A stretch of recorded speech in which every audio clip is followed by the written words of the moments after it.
नमस्कार, आप देख रहे हैं न्यूज वीर वीरांगना। ब्रीफिंग करेंगे बारे में मेरे साहब भी आपसे सर। ये आप नहीं जा रहे क्या सर? बेरवा साहब जा रहे हैं मेरे ब्रीफिंग का काम। बेरवा साहब ऑफिस जा रहे हो क्या? यही पूछ रहे हैं। हाँ यार, मैं राजसमंद जाऊंगा फिर जो केवल डाक डालने आए हो गया? हाँ? डाक डालने आए हो क्या सर? यार रट्टा लगा दिया, इतनी देर हो गई रट्टा। हम तो सुन रहे थे, अब जब हम 2 साल की उपलब्धियां बता रही है। बोल 5 मिनट हमको पूछेंगे हाँ, फिर आप 5 मिनट। रवाना हो रहे हो, तो इसलिए भाई केवल डाक डालने आए हो। अरे भाई एक्सीडेंट हो गया, टाइम लग गया, मैं लेट हो गया।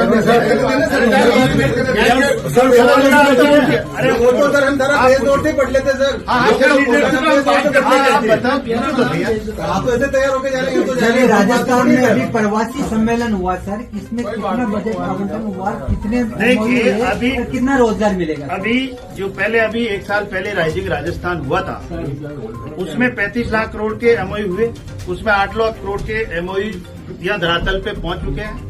अभी जब उस समय हमारे यशस्वी मुख्यमंत्री जी ने कहा था कि मैं प्रवासी राजस्थानियों के लिए 10 तारीख को प्रवासी दिवस के रूप में मनाएंगे, और उसके रूप में उन्होंने मनाया। और अभी भी इतने एमओयूज हो रहे हैं, अभी बात हो रही है उनसे, लेकिन इसमें भी इस राजस्थान में अपार संभावनाओं को देखते हुए उन्होंने एमओयू और यहाँ पे काम करने के लिए अपनी इच्छा जाहिर की है। निश्चित रूप से आने वाले समय में वो भी एमओयू होंगे, और इस प्रवासी राजस्थान दिवस में भी निश्चित रूप से हमारे इस राजस्थान को भी मिलेगी, और उन लोगों को भी यहाँ उनकी क्रम भूमि से मातृभूमि की ओर आने का मौका मिलेगा। सर, आप राजस्थान में कह रहे हो यहाँ उद्योग आ रहे हैं, भीलवाड़ा से 3000 करोड़ के उद्योग बिजली के दाम ज्यादा होने से पड़ोसी राज्य में पलायन कर चुके 3000 करोड़। आपने देखा होगा अभी इन 2 साल में जो बिजली की जो मेगावाट की क्षमता बढ़ाई गई है, अब धीरे धीरे 2027 में तो कह रहे हम सब जिलों को दिन में लाइट देंगे। तो इस पे सौर ऊर्जा के क्षेत्र में बहुत काम हो रहा है,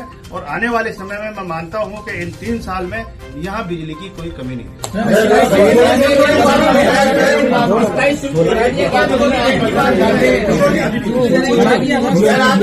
नगर निगम के भ्रष्टाचार के लिए क्या कहेंगे साहब?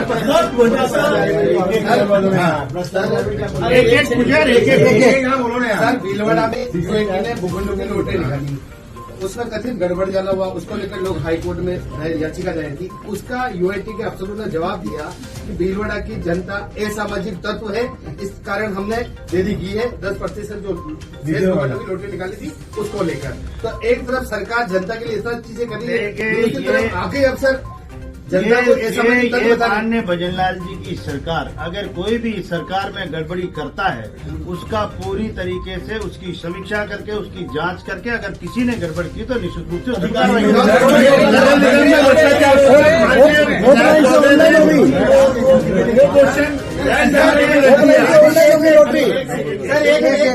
सर अभी तक वो यूआईटी के जो प्लॉट निकलने वाले थे, उसका जो आम जनता का पैसा 90,000 आदमी का पैसा जमा है, उसका क्या भविष्य है सर? मैंने कहा ना, अगर कहीं भी गड़बड़ी हुई है तो उसकी जांच की जाएगी, और जांच में अगर कोई दोषी पाएगा निश्चित रूप से कार्रवाई गड़बड़ी की जगह पे, लेकिन 90,000 आदमी का तो पैसा जमा है। क्या पहले तो एक तथ्यात्मक जांच करेंगे ना, तथ्यात्मक जांच में क्या सामने आता है उसके बाद बताएंगे।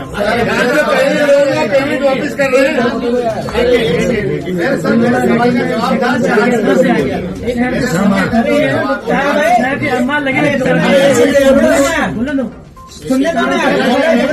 लगे पूरे शहर में। एक बोलो। आपके अफसरों ने भीलवाड़ा की जनता को असामाजिक तत्व बोला है, हाई कोर्ट में जो जवाब पेश किया उसमें, इस पर आप क्या कहेंगे? देखिए, अगर इस तरह का कोई बोला है तो आप तथ्यात्मक मुझे बता दें कि यहाँ पे बोला है।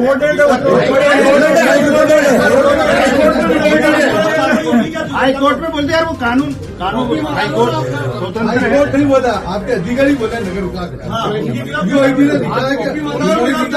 नगर वकीलों ने लिख के दिया सर। जांच कर असामाजिक तो वो है जो 90,000 लोगों के पैसे रोक के और अपने चंद लोगों पहले तो गड़बड़ी की जांच करें ना, क्या हुआ है, उसके बाद में करेंगे वापिस कर रहे हैं लोगों को। समाधान उसके बाद में, पहले उसकी जांच होगी। सर अगर पहले जांच नहीं होती तो ये नौबत नहीं आती। अगर फार्मों की पहले व्यवस्थित जांच होती तो ये नौबत नहीं आती। ऐसा है, कोई भी काम करता है, कहीं भी कोई गड़बड़ी होती है, उसका पता बाद में लगता है, और उससे पहले पूरी व्यवस्थित की जाती है, लेकिन फिर भी कहीं न कहीं कोई गड़बड़ रह जाती है तो उसकी जांच करके उसको सही करने का काम करेंगे। बेरोज साहब, आपने कहा कि सरकार की नीति और नियत में कोई फर्क नहीं है, तो एसीबी के मामले में, दिव्या मित्तल के मामले में सरकार क्यों पलट रही है? नमस्कार, आप देख रहे हैं न्यूज वीर सरकार कभी भी नहीं पलटती है, सरकार काम करती है और काम जन के हित में काम तो करती है। एसीबी गलत है आपके हिसाब से? एसीबी गलत है? मैं ये नहीं कह रहा, मैं ये नहीं कह रहा गलत है, सब चीज जांच होने के बाद पता लगता है। मतलब दिव्या मित्तल सही है आपके हिसाब से और एसीबी गलत है? देखिए ये जांच का विषय है। बिहार के अंदर बजरी माफिया का गिरोह बहुत उभरता जा रहा है। चांदगढ़ के अंदर 48 दिन तक आंदोलन चलता रहा, लेकिन उसका कोई कुछ हुआ नहीं है। ऐसा 48 दिन तक कोई भी अधिकारी नहीं पहुंच पाया। गिरोह जो पनप रहे हैं उन पे हम कार्रवाई भी कर रहे हैं, जहाँ जहाँ हो रहे हैं कार्रवाई कर रहे हैं। लोगों को रात को भरपूर आ रही है सर। आज 27,000 रुपये ले रहे हैं, ये सारी दलाली हो रही, क्या हो रहा है? ये आपने कोई फिक्स करना है कि भाई इतने का आता था? खरीद रहे हैं ना। मान्य एक बहुत इम्पोर्टेंट बात है। ये दरें उन ट्रैक्टरों की या कोई ट्रकों की कोई फिक्स नहीं है, कोई कितने में ले रहा है, लेकिन अगर इसका कोई फिक्स दायरा है तो वो मुझे बता दें। DLC में 1800 रुपए कंस्ट्रक्शन कॉस्ट को कर दिया गया है। अभी आपके माननीय विधायक महोदय बैठे 1200 रुपए में काम हो रहा है और 1800 रुपए में तो एक अगर गरीब आदमी मकान बनाता है तो 2-2 लाख रुपए उसके ऊपर जबरदस्ती का टैक्स वसूला जा रहा है।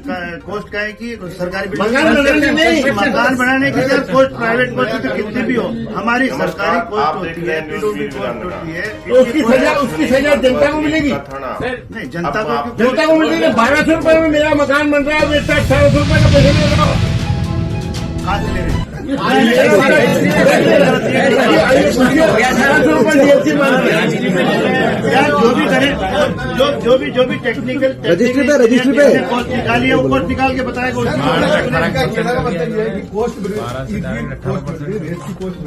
इस तरह से अरे तो हमारी BSR रेट हमेशा तय होती है। यहाँ पर ठेके लिए अवैध रूप से ये साल में 30% का कमीशन होता है ना साहब, 30% कमीशन होता है।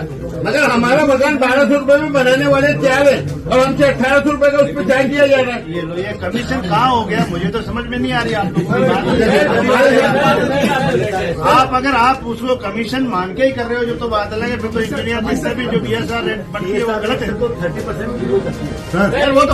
वो तो टेंडर है, अगला